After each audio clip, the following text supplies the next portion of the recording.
shouting for a penalty. Joe Dickerson, his hand to his ear.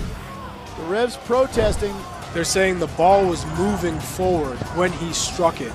Welcome to Instant Replay presented by Cheez-It for MLS Week 3. All the controversial calls in Major League Soccer under the microscope. I'm Andrew Wiebe with my host, as always, Charlie Davies, and the same two words get us started.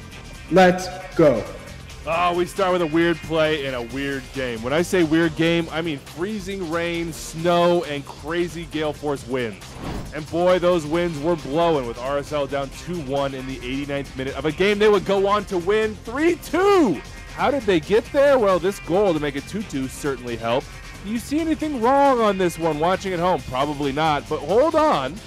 Let's restart that one, Editor Phil, and focus in on the ball before it's kicked on the set piece. You see what I see. That ball is moving, and the laws say that the ball must be stationary, otherwise it's an incorrect restart. So, Charlie, this is an incorrect restart, but under the procedure with video review, that's not one of the categories of a goal-scoring play that's eligible to be reviewed and reversed. Therefore, the goal stands. How does that sit with you? I understand the specific phase isn't reviewable under the current video review procedures, but it doesn't sit right with me that a black and white situation that directly leads to a goal can't be corrected. This is an incorrect restart. The ball is moving. We can all see that. Though I understand the crew on the field might have missed it as they're focused on all the people bumping and barging in the box, but that's why we have video review and a VAR checking all goal-scoring plays to spot an instance like this. And I'm sure that VAR, Fotis Bazakos, did see this on the check. I'd like to see video review applied to situations like incorrect restarts in the future. In my opinion, that goal should not have stood. And we've seen things like this in the Premier League, Charlie. We've seen restarts that were not placed in the correct position lead to goals, and those goals stood as well. But I think that's a distinct situation. That is different. The spotting of the ball versus the fact that that ball is clearly moving before it is kicked and is an incorrect restart in procedure and law. So I agree with you, but this is one of those in the books, in the weeds, got a loophole and you found it moments that RSL certainly benefited from. All right, another play in New England, a little bit before on the first RSL goal. AJ De La Garza taking down the RSL attacker on the break, Charlie. Now look, Cordova scores it, they get the goal, but you made a note on the broadcast that I thought was interesting. Had referee Drew Fisher said that the foul on De La Garza stopped the play and not played advantage, De La Garza might have been sent off. Yes, I do think AJ De La Garza was fortunate in this one because official Drew Fisher let the play continue where his teammate Sergio Cordova could finish off and score the goal for Real Salt Lake. Had Drew Fisher blown the whistle, AJ De La Garza would have seen red and there would have been a penalty kick for Real Salt Lake because Bobby Wood was in an obvious goal-scoring opportunity, and in my opinion, AJ De La Garza was not making an attempt to play the ball. So the foul would have resulted in a red card and a PK for Salt Lake. Pays to be fortunate in that case, and the Seattle Sounders might have been fortunate in the 16th minute when Jordan Morris was deemed onside for his goal that opened up the scoring for the Sounders. Try to look down this line right now, Charlie. Can you tell me that he is onside or off on the freeze frame? It was called on the field, and that's why it stands. There's no way that the VAR, Jose Carlos Rivero, can look at this and say it's clear and obvious that he's offside. Therefore, the call on the field stands. I think the referee crew of Alan Chapman got this one right. And they definitely got the Julian Araujo penalty right as well. Freddie Montero absolutely lures him in, Chuck. I know you've done this before. I'm not going to lie. I've done it a few times.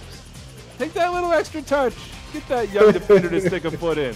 That is a PK, folks. How about this one, Charlie? Did Kevin CABRAL embellish this, or was he fouled? How do you spell embellishment? E-M-B-E-L-L-I-S-H-E-M. Oh, you weren't asking. Sorry, that was a rhetorical question. Overall, a pretty good weekend from the referees, I thought. We go to Philly, San Jose, Jackson Ewell. What do they call this one, Charlie? A pop fly. A can of corn. You can't catch that one with your arm, Jackson. That's not allowed, man. That's a clear handball. Here's an interesting one. I don't know that this is a real call to be made here, but Francisco Calvo thought he got the double elbow sandwich in the 63rd minute. Do you see something nefarious here, or is this just part of the game? This is harsh. It's part of the game. and I feel for Calvo because I've been on the receiving end of hits just like this between two giant center backs. So I do feel his pain, but for me, this is not a penalty. All right, 70th minute. I got a point to make here. These goalkeepers, they are far too protected. Look at this. JT Marcinkowski punches, swats, mashes Daniel Gazdag in the face. Might he have gotten a tiny piece of this ball? I mean, maybe. But at the same time, he punches the dude in the head. He slams him down. He goes 5 fingers to the face. They say slap. I think this is a foul, Charlie. How can it not be? In my opinion, it's not a foul. And I agree with you. These keepers get let off the hook with everything. They're allowed to do so much in the box. I can't tell you how many times where a keeper gets a little flick, but make sure they connect with your face. I've been slapped a few times in my life. And this is it. This is the definition of what keepers are allowed to get away with if they make the slightest of contact. Look at you giving them all the leeway in the world. Getting away scot-free is JT Marcinkowski. I think that's a penalty kick, but I see what you're saying. There is a tiny little flick there.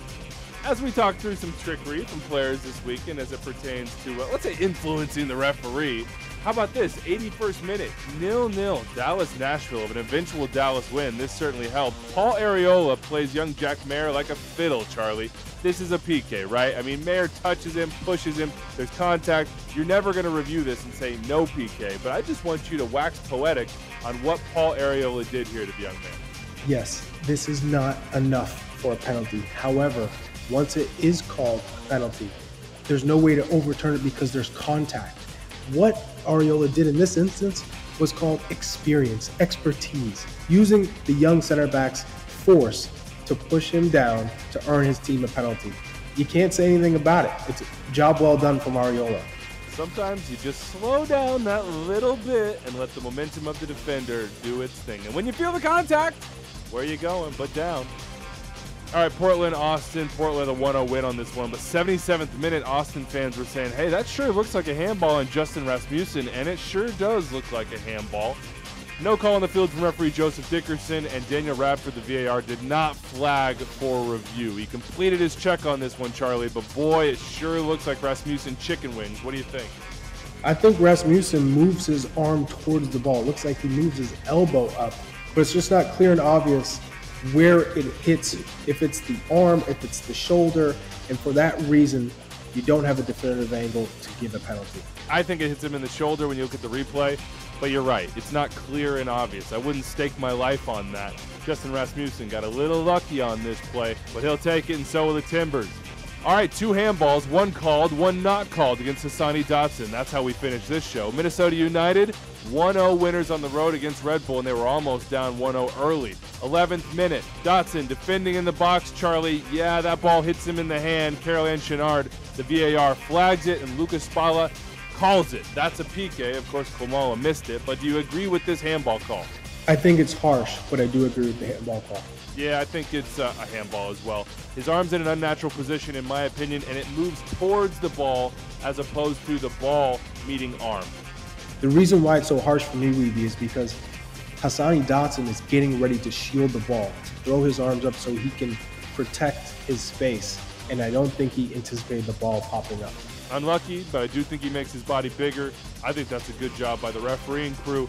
Big question marks, though, on this 82nd minute no call. Not a handball on the field, and it's checked by Caroline Chenard, but they do not go to review. Why? Well, it's not whether or not it's a handball, because that part is blindingly obvious, Charlie. It's where it occurs. Let's freeze this frame on the moment of contact. Charlie, is this occurring in the box, and is it clear and obvious for you? Hassani Dotson's left heel is on the line. His right foot is in the box. So I think it is a penalty kick, but it's not clear and obvious. We've been fooled before with these angles. What I do know is if the first one's a handball, then this is definitely a handball. Absolutely a handball, but if it's outside the 18, there is nothing the referee crew could do about it, and you are absolutely right. There is nothing clear and obvious about the location of this infraction. It could be over the line. Very well, could be. But it might not be. It's a matter of inches, and I don't know that we're on the right side on this one to make the call definitively. I think that's well done by the refereeing crew, and a real bit of good fortune for Hassani Dotson and Minnesota United. All right, that's it for us. If you see something, say something. Use the hashtag Instant Replay on Twitter and hit me up at Andrew_Wiebe or Charlie Davies 9. For our editor, Phil Levanco, our producer, Rich Hernandez, I'm Andrew Wiebe, that's Charlie Davies. We'll see you next time.